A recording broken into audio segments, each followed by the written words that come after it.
He grew up just a subway ride away from here in Jamaica, Queens. Please welcome USA fencer Curtis Mcdowald. The topic, Olympians and NFTs.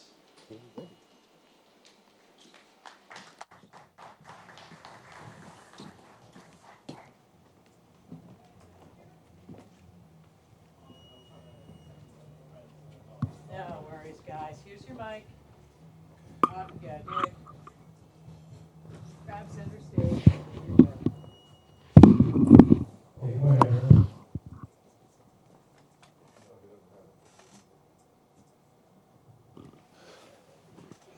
So I was supposed to be joined here by two other Olympians, so it's just me today. So how's everyone doing? Good?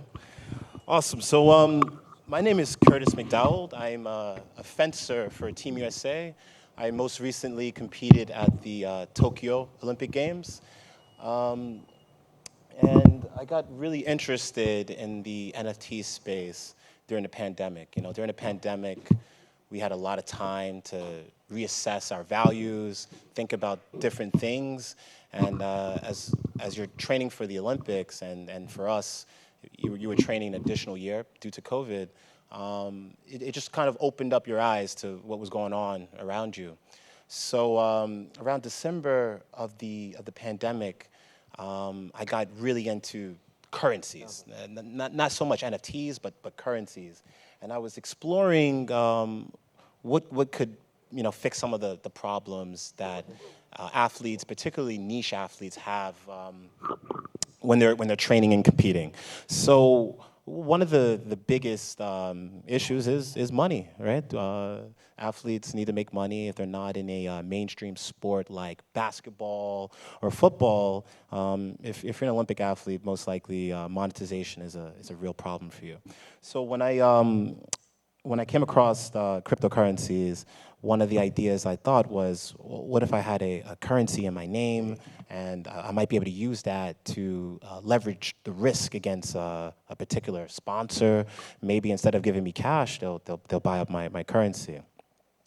As time moved on and we were approaching closer to the games and it's getting warmer and the summer's hitting, NFTs are now really starting to blow up, and I'm hearing things from everyone. And then something kind of clicked in my head. Would I rather own LeBron's token or LeBron's Top Shot dunk? That might be something that's more mainstream, and that's what really got me into to NFTs. Fast forward to the Olympic Games. I wanted to do something to help market myself as an athlete. The Olympic Games being the biggest stage for an athlete, I wanted to make the most use of it. However, there are a couple rules in particular for amateur sports and Olympic athletes that make it quite difficult to market yourself during this really big moment. Those rules are going to be around both protesting and around your name, image, and likeness. So there's a rule, it's called Rule 50, and there's actually a 90-day blackout period before, after, and during the Olympic Games where you can't even post on social media anything remotely related to a sponsor. You can't say thank you to your training club, nothing. It has to be just almost plain images with no corporate logos. So during your most marketable time as an athlete, you can't market yourself. So after I'm reading Rule 40, I realized that if I change my avatars, my profile pictures to an NFT, maybe a CryptoPunk, this would far go beyond the scope of the International Olympic Committee. This would go far outside the scope of the U.S. Olympic Committee. This was beyond their thinking, and because of that, there was no rules. There was no way they can sanction me and say, oh, hey, you were posting on social media about this JPEG. You can't go to the next Olympics. You can't go to the next events for the next year. As some of you might notice, the image behind me is a CryptoPunk with a pink mask. As the Olympics continued, there was this huge increase of media scrutiny for every athlete. As a fencer, we don't have a lot of media attention. Not too many people know who we are, what we're doing. But all of a sudden at the Olympics, all eyes are on you. And unfortunately, a teammate was going through a investigation during the Olympics, and the media press surrounding that was surmounting. And due to the Rule 40 again, and Rule 50, Rule 50 would have to deal with the protesting. Under IOC rules, you cannot protest on the podium during the Olympics. There's no political propaganda allowed.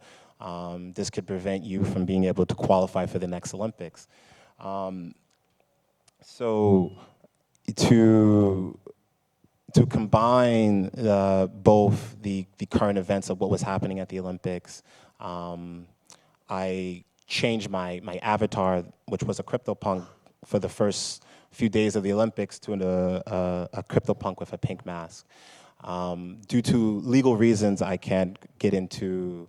I can't personally, individually say why I wore the pink mask, but there's plenty of information on Google to bridge the connection there. I guess at this point we got like about 3 minutes. I wanted to leave some time to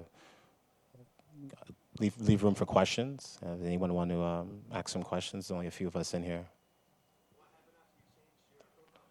Good question. After I changed the profile picture, I got a lot of attention from the mainstream media. However, when you asked me when I changed the profile picture, the first time with the punk. So what was really cool about changing to the punk was, first of all, being introduced to this amazing community. It was so welcoming to me. They saw what I was doing with fencing and saw that I had a lot of enthusiasm for what everyone's doing with NFTs, and I was very, very welcomed. I think I started Twitter with absolutely 0 followers, and I still don't know how to use Twitter, so if anyone follows me and I don't give you a follow back, just DM me. I have no idea what I'm doing on Twitter. But I got a lot of attention from some really big names in the space. It started a movement where other Olympians were like, "Hey, you're getting some attention from this. I want to change my profile picture too." So FaZe Banks from FaZe Clan actually offered up several of his punks for some of my teammates. I saw that Gary Vee was following me. It was just a lot of attention on Twitter. I had some friends set up a Twitch party so that more people could watch. It's actually very difficult to watch the Olympics. Like, when I wanted to watch the Olympics at the Olympics, I had to FaceTime my friend so that he could show me his TV at home that had NBC so I could see it. So it's really difficult. So I had a friend, Spencer Gordon Sand and Josh Donor. They set up this nice Twitch party. So all the punks were, cheering me on, and I thought that was really cool. Does that answer your question? Yeah? Yeah, cool. Sorry, there's a lot of light. Raise your hand high so I can see you. Yeah, what's up?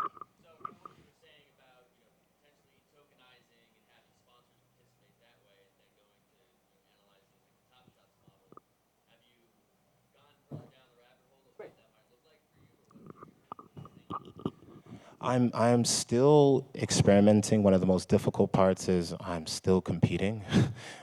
So it really limits the time and energy that I can really focus on this. Like, I hear about what some other people are doing, and I'm like, oh man, that's a really cool idea. The next Olympic Games is in Paris in 2024, which is a shorter window than we normally would have had. kind of forcing your attention span back on training and competing almost right away. But I am constantly exploring both as a genuine, pure interest and seeing a lot of opportunity, and for necessity.